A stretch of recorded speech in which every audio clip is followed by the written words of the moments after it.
Dans cette vidéo, je vais vous donner le maximum d'astuces pour éviter les boutons qui sortent généralement sur les parties nues de vos oiseaux. Alors, suivez.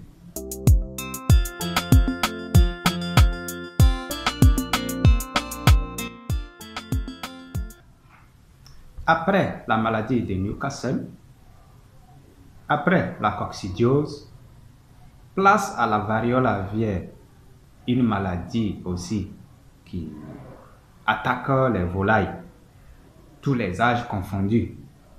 Alors, très chers amis agriculteurs, nous allons aujourd'hui décortiquer la variole aviaire, qui est une maladie causée la plupart du temps par les piqûres des insectes.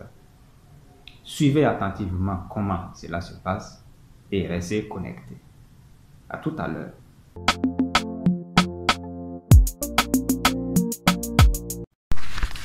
Cette maladie de la variole attaque pas mal de volailles, à savoir les jeunes comme les adultes.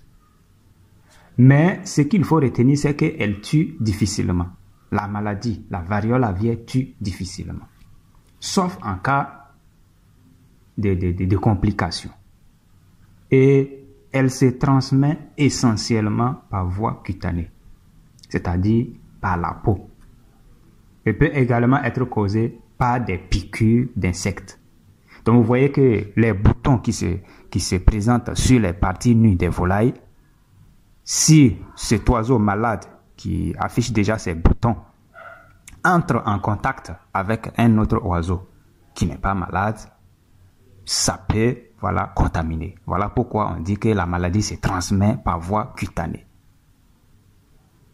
Et notez que la maladie de la variole aviaire est saisonnière et elle apparaît généralement après la période de reproduction des moustiques. Vous voyez que les moustiques sont les insectes qui sont beaucoup plus,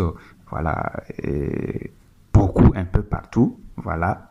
Et maintenant, quand ces moustiques finissent de se reproduire, le nombre se multiplie carrément et c'est ce qui fait que parfois nos oiseaux sont exposés à ces insectes qui sont très dangereux, même pour l'être humain.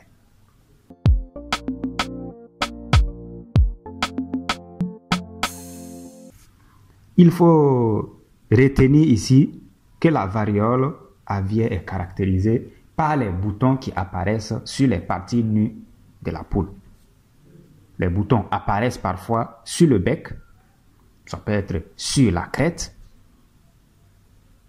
sur les barbillons et aussi au niveau des pattes, surtout pour les poulets de chair. En plus de cela, les oiseaux peuvent avoir un problème de respiration, surtout quand la maladie atteint le stade critique. Et vous sentez que la poule fait de la fièvre, voilà. Et si, malgré tous ces signes, rien n'est fait, alors la poule peut mourir en ce moment. Dès que vous apercevez les boutons sur les parties nues de vos oiseaux, vous devriez déjà aborder un système très efficace, c'est-à-dire un système de traitement. Et en même temps, un système de prévention sur les autres oiseaux qui ne présentent pas encore ces signes. Le plus souvent, les oiseaux qui sont atteints de cette maladie présentent une odeur un peu difficile à respirer, à sentir, donc une mauvaise odeur. Voilà ce qu'on peut retenir quant aux signes vraiment de la variole aviaire.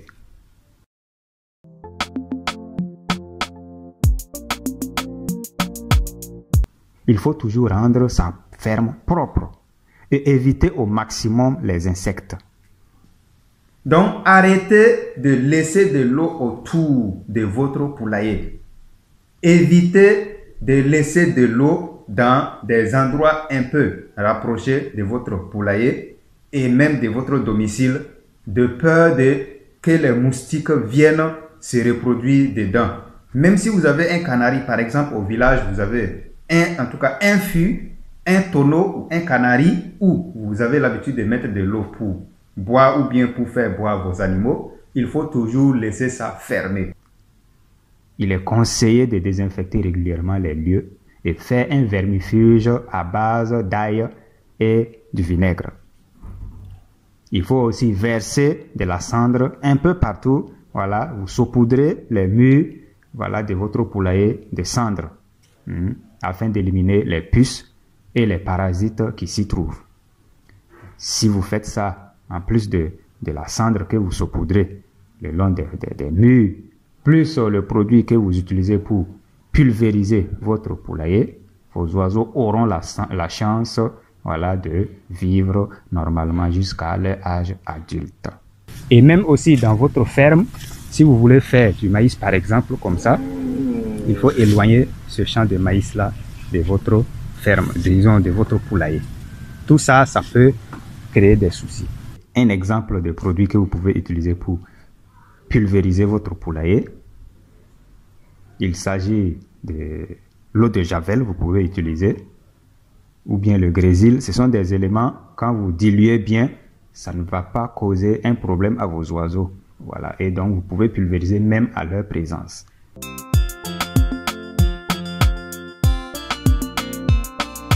J'ai reçu des messages de plusieurs personnes qui m'ont contacté pour demander qu'ils ont un souci, et la plupart du temps, c'est soit la variole, soit le coryza.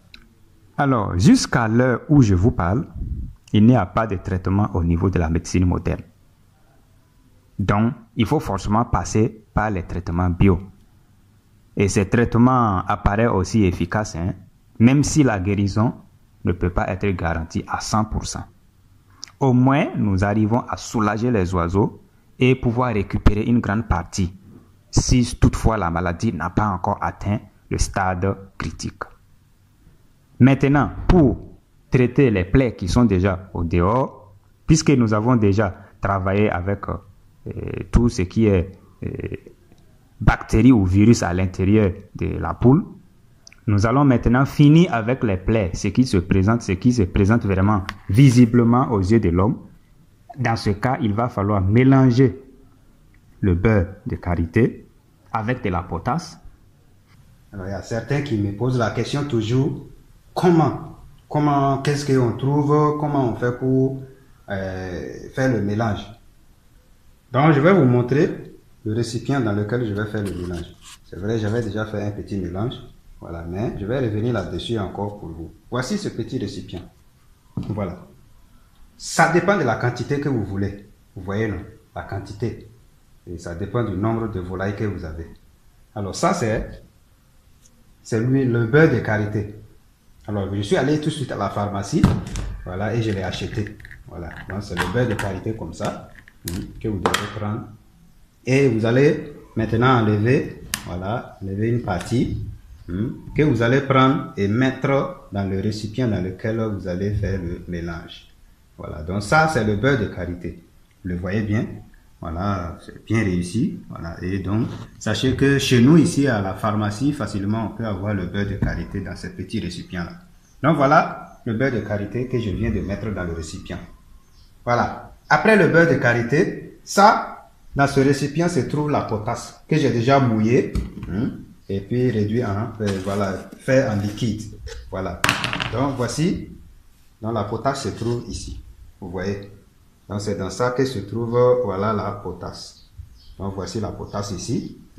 Et on va mettre une petite quantité dans notre récipient. Vous voyez. Donc, lorsqu'on met la petite quantité comme ça, voilà, un peu seulement, vous voyez qu'on trouve un petit liquide en bas. Vous voyez. Ça représente, celui-là, ça représente mon tout-paille. Vous voyez, non? Mais ici, là, ça, c'est de l'amoxicilline que j'ai mis. Donc, c'est le tout-paille.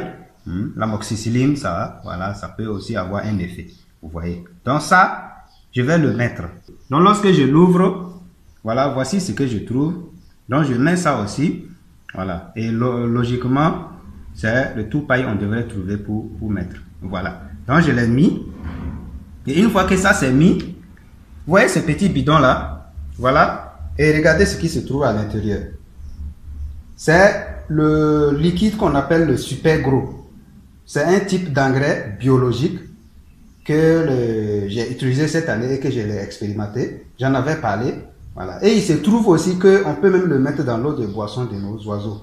Et donc, moi, j'ai trouvé le moyen, puisqu'il est biologique, alors ça veut dire que s'il peut chasser les insectes sur les plantes sans les tuer, c'est que aussi ça peut avoir un effet. Et j'ai fait l'expérience. Et donc voici mon super gros. Voilà lui, même si vous ne le mettez pas. L'élément essentiel ici, c'est la potasse plus le beurre de karité. Maintenant, ça, ce sont des ingrédients que moi j'ai ajoutés et que j'ai eu un résultat satisfaisant. Voilà pourquoi je veux vous les montrer. Donc vous voyez, l'élément ici, voilà, ça c'est le super gros. Donc on va aussi ajouter une petite voilà, dose de ce produit-là. Voilà le super gros.